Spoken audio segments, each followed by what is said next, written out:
So today we're on site with the Delta Group, and it's been really good to see their team and the work that they've been doing in preparing the site for our second tower here at Adelaide Festival Plaza.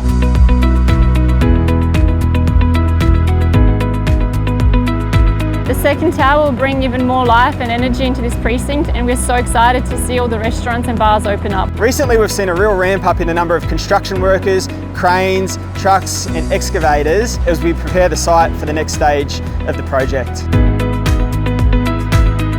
We have two of the largest mobile cranes in South Australia on this project. These cranes will be lifting out our demolition debris in some custom-made bins. These cranes will also be safely hoisting our plant and equipment between the prop slabs.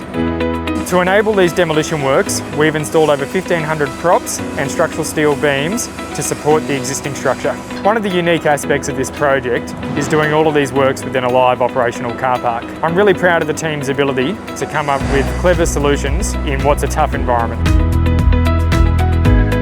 The work we're doing here today is shaping our vision for what is going to be a bold, iconic tower for the Adelaide skyline that's going to create fantastic places for people to work, visit and come together.